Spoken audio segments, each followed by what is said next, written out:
existe uma lista grande de itens que fazem a anestesia de um dentista falhar. Eu trouxe para você hoje as 3 principais. Eu tenho certeza que se você entender e colocar em prática, a partir de amanhã a sua anestesia já vai falhar muito menos. E a primeira delas é gostar de um sal anestésico. Isso mesmo. Tem muito dentista que fala assim, eu gosto de lidocaína, eu gosto de usar lidocaína, eu gosto de usar mepivacaína, eu só uso articaína, eu gosto de usar prilocaína. Ou pior, não fala nem a medicação, não fala nem o sal anestésico, nem o vaso. Fala o nome comercial. Eu só uso Mepiadre. E não tem noção da concentração do sal, é 2%, é 3%. Não tem noção da concentração do vaso, é 1 por 100 mil, 1 por 50 mil, 1 por 200 mil. E não tem noção de como isso interfere naquele organismo. Tanto de acordo com a condição fisiológica do paciente, mas principalmente em relação à sua estratégia no procedimento. Escolher sal anestésico não é preferido. Se você quer acertar mais na sua anestesia, e você hoje tem um sal preferido, de repente fala uma coisa e fala assim, sou eu só gosto de usar anestesia tal da marca tal. Se você está usando isso, e você é uma pessoa que tem um nível de insucesso na anestesia, e você vai calcular seu nível, eu preciso reaplicar 10% das vezes, eu acho muito. 20% das vezes, demais. 30, 40, 50, você está reaplicando demais. Além de você estar colocando o seu paciente mais perto da dose máxima, com mais risco de toxicidade, com mais risco de alergia, com mais risco de algum tipo de intercorrência, você também está gastando mais dinheiro. A verdade é essa, né? Você está dando uma experiência ruim para esse paciente. Múltiplas punções significa múltiplas picadinhas da agulha, múltiplas preocupações com o paciente em relação ali, meu Deus, o que vai dar certo, o que não vai dar, como é que vai ser isso? Preste atenção, eu estou só na primeira, olha quantos aspectos tem. Envolve até o paciente te indicar ou não, envolve até o paciente voltar em você ou não, envolve até o paciente ter um nível de fidelidade com você, de falar, desse doutor eu não abro mão, simplesmente com relação a você não saber escolher o sal anestésico e o vaso, ou a ausência dele, estrategicamente para um determinado atendimento. Pensando sim na condição fisiológica do paciente, mas principalmente pensando, eu preciso de controle de sangramento ou não? Eu vou usar com vaso. É só isso? Você vai usar 1 por 200 mil ou 1 por 100 mil? A diferença de 1 por 200 mil e 1 por 100 mil em relação à durabilidade, quanto tempo vai durar essa anestesia? Vai sangrar mais, vai sangrar menos? Vai ter mais efeito cardíaco ou menos efeito cardíaco? Tudo isso você precisa ter esse controle. Vamos pensar num paciente que tem risco de automutilação. Um paciente com necessidades especiais, tem ali algum desequilíbrio emocional ou psíquico. Uma criança, um idoso. Eu posso precisar controlar o sangramento, mas eu posso querer que essa anestesia passe um pouquinho mais rápido.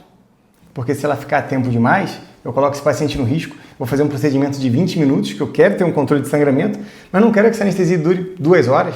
Então só usar o vaso não é o suficiente. Tá entendendo onde estou querendo chegar? Então, antes de eu passar para o passo 2, eu preciso que você tenha isso em mente. A anestesia a partir de agora é estratégia.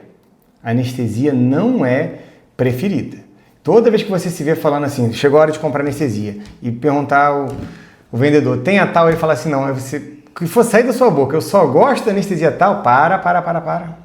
Eu preciso ter estratégia para me escolher minha anestesia e ter sucesso nos meus atendimentos, ter paciente fidelizado, ter controle de intercorrências. O melhor controle de intercorrência é esse, não deixar a intercorrência acontecer. E se ela acontecer fraquinha.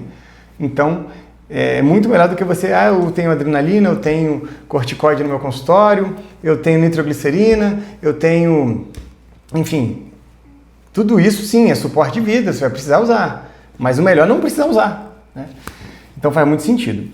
Se até agora você entendeu e quer continuar nesse vídeo, continue, mas continue deixando o like e inscrito no canal, porque aqui vai ter conteúdo de primeira para você sobre anestesia, tá bom?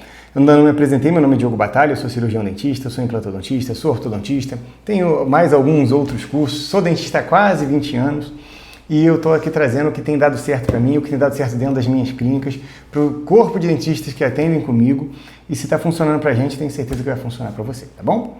E o segundo grande erro é aplicar infiltrativa na mandíbula, mesmo que nos dentes anteriores, e torcer para dar certo.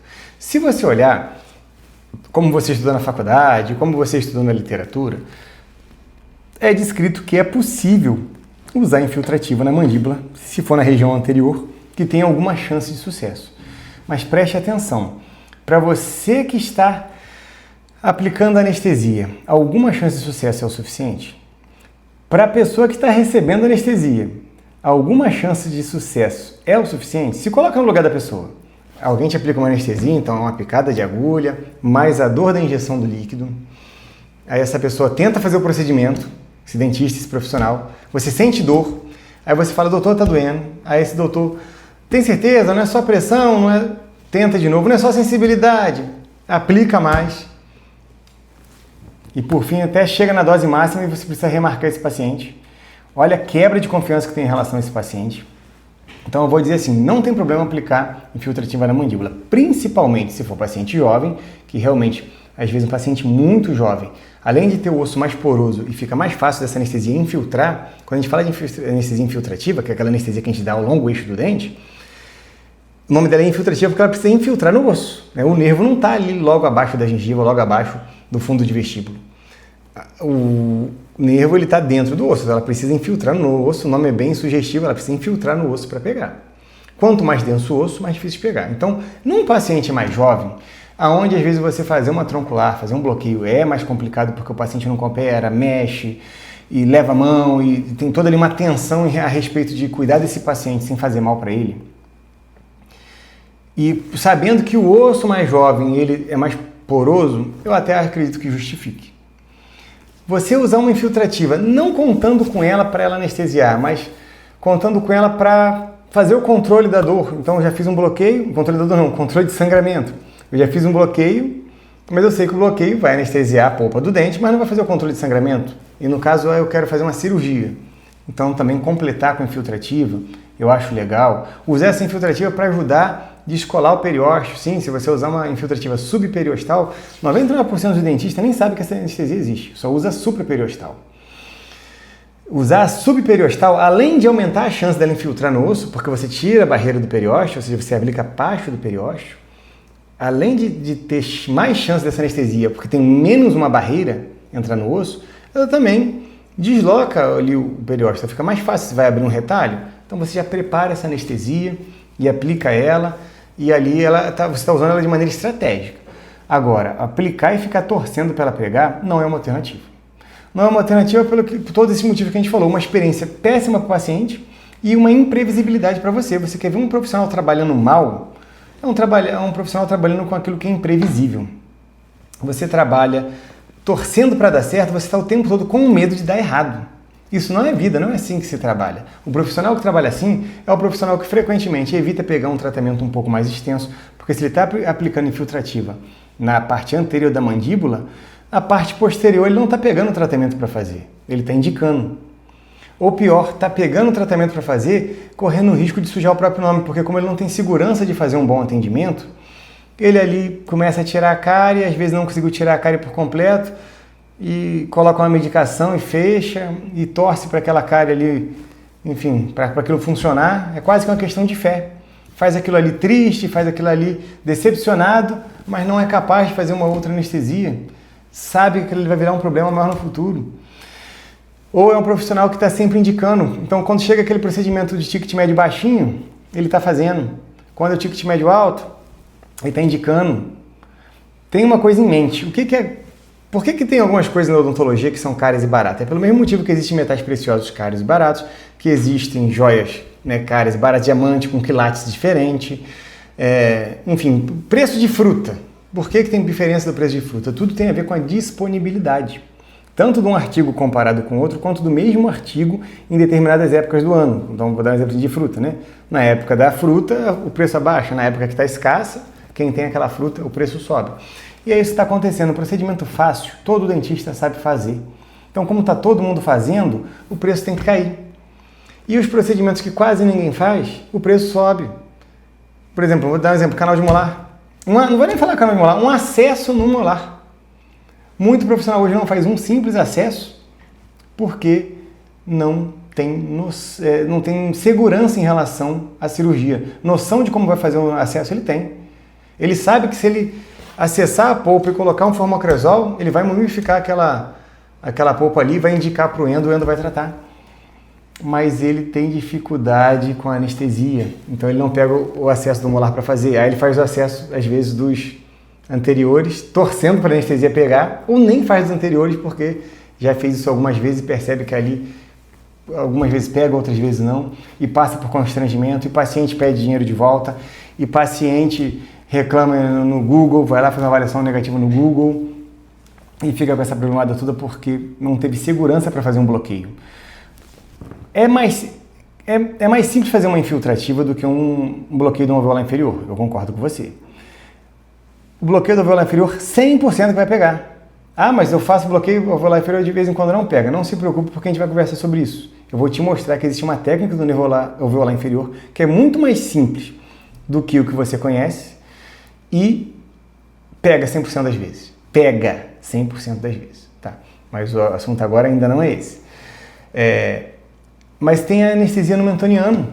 Tem o forame mentoniano ali, que é muito fácil de achar, que não tem obstáculo nenhum na frente. É uma questão de posição. E você vai anestesiar os anteriores. De primeiro pré, pegou. Então, como eu falei, faz sentido usar uma infiltrativa para ter a hemostasia. Faz sentido aplicar uma infiltrativa para ajudar a descolar o retalho. Faz sentido se for um paciente jovem, que eu quero realmente que evitar ali algum dano por causa de um movimento involuntário dele ou voluntário, e eu sei que o osso é mais poroso, então aumenta muito a chance de pegar. Agora, porque eu tenho insegurança em relação a fazer um bloqueio, não faz sentido, principalmente se tratando de anterior. Então, o segundo grande erro é aplicar a infiltrativa anterior e e ficar torcendo para dar certo. E antes de falar o terceiro grande erro, deixa eu falar uma coisa com você. Se você tem interesse sobre esses assuntos relacionados à anestesia, a gente está entrando numa semana onde eu vou soltar vídeo quase todo dia, sobre anestesia. Para aquecer para um super aulão que eu vou dar sobre anestesia simples, segura e que funciona. Esse aulão vai acontecer no dia 9 de junho. Isso mesmo, dia 9 de junho, às 20 horas. Então não tem desculpa, estou avisando com bastante antecedência, é gratuito e é à noite, então não vai conflitar com o seu horário de trabalho. Para você participar desse aulão, você precisa estar inscrito. Então se inscreva agora, garanta sua vaga nesse aulão e também toda semana você vai ser atualizado sobre o que a gente vai estar colocando. Tá? Então nos próximos dias você vai ver que a gente vai ensinar a calcular a dose máxima, a gente vai falar de anestesia para pacientes especiais, né, com necessidade fisiológica especial, a gente vai falar daquela anestesia do nervo alveolar inferior, a gente vai completar essa lista. Hoje estou te soltando os 3 principais erros que vai ser anestesia falar, a gente vai entregar 7 erros, eu vou falar o porquê de usar articaína quando usar, vou falar o porquê de usar mepivacaína quando usar, a lidocaína a gente também vai passar sobre ela, mas a lidocaína já é muito usada, eu não vou me estender sobre isso. Então tem um montão de conteúdo programado que vai te preparar para surfar nesse aulão do dia 9. Então dia 9 de junho eu me encontro com você lá. Aqui na descrição tem um link, se estiver vendo esse vídeo pelo YouTube, né? E se for pelo Instagram, tem também na bio. Então entra lá, se inscreva, não perca essa oportunidade de estar com a gente nesse aulão do dia 9, tá? Então, o terceiro grande erro que a maior parte dos dentistas cometem é repetir do mesmo jeito. Então, ele usou uma infiltrativa e ele não troca uma infiltrativa supra por uma infiltrativa sub, até porque ele nem sabe que existe uma infiltrativa sub. Ele não troca essa infiltrativa por um bloqueio, ele não troca o sal anestésico que ele usou nessa infiltrativa ou o vaso que ele está usando nessa infiltrativa. Ele não tem recurso. Ele fica repetindo do mesmo jeito. E eu vou te falar, se o que impediu dessa anestesia acontecer, seja ela infiltrativa ou seja um bloqueio, vamos botar que foi um bloqueio, ele aplicou uma anestesia no nervo alveolar inferior, mas ele usou a técnica clássica, aquela que falha pra caramba, que é usar o premolar do lado oposto. Ele não sabe fazer a técnica direta, aquela que você faz de frente com o paciente sentado 90 graus. Ele não sabe usar ela alta, que é a que eu falei com vocês que eu vou te passar o detalhe disso. É uma técnica que funciona 100%. Ele não tem recurso, tá? O que você precisa entender? Quando uma anestesia falha, aconteceu alguma coisa para ela falhar. Se for uma infiltrativa, pode ser tão somente a densidade do osso, pode ser até mesmo na maxila. Se você for na região de molar, costuma falhar a infiltrativa. Você precisa aplicar um infiltrativo e depois falhou, variar para uma anestesia do bloqueio do nervo alveolar póstero superior. Mas, enfim, você aplicou um bloqueio, ou seja lá o que for. Se não funcionou porque a densidade óssea, você vai ter que trocar. Se não funcionou porque tem uma posição anatômica diferente daquele paciente, às vezes é um paciente muito braque, né, rosto quadrado, paciente muito dólico, rosto muito alongado, a posição do forame muda também. Então, ele pode estar um pouquinho mais para frente, um pouquinho mais para trás, um pouquinho mais para cima, um pouquinho mais para baixo, e você precisa ter recurso para variar, e não é só olhar mais ou menos e colocar. Eu vou dar um exemplo, se você resolver variar na alveolar inferior e você levar muito para trás, muito para dentro, vai que esse forame está um pouquinho para dentro. Você pode cair no vazio, sabe por que tem aquela regra de bater no osso e voltar? Porque se você cair no vazio para trás, cair no vazio para dentro da boca, você vai causar uma parestesia, tudo bem, uma parestesia transitória, mas em torno de 2 a 3 meses com a metade do rosto do seu paciente anestesiado. Então, variar a técnica anestésica é fazer isso de maneira segura, não é fazer isso aleatória, não é fazer isso, vou botar um pouquinho para a direita, um pouquinho para a esquerda, um pouquinho para cima, um pouquinho para baixo, vai que eu pego o forame, vai que eu acerto o forame. E isso você se coloca num risco tremendo de ter que lidar com uma complicação que é complicada, porque assim, o nome já é complicação, né? Uma complicação que só você sabe onde você vai parar. Você pode parar até mesmo num tribunal. Então, é fazer com segurança. Por isso que a gente fez esse aulão. A anestesia, para mim, precisa ser simples, segura e ela precisa funcionar. Então, o que a gente vai te apresentar ao longo desses dias e nesse aulão não vai ser tudo que existe sobre anestesia. Vai ser tudo que é simples, desde que simples também seja seguro e, além de ser simples e te deixar seguro, funcionar. A anestesia precisa pegar. E precisa pegar mesmo. Tá bom? Então, o terceiro grande erro é repetir do mesmo jeito. Se você repete do mesmo jeito, você encontra o mesmo resultado. Quer resultado diferente? Você precisa fazer técnicas diferentes, usar sais anestésicos diferentes. Às vezes, uma mesma técnica, você varia ela, como eu falei, usei infiltrativa clássica, supra, usa infiltrativa sub. E assim, eu vou tentando transpor esses obstáculos anatômicos ou condição do paciente, enfim. E vou ter o meu sucesso na minha anestesia. Espero que você tenha gostado, esteja inscrito, deixe seu like. Se você conhece alguém que esse vídeo talvez faça sentido, encaminha ele e no dia 9 nós estaremos juntos. Te vejo lá.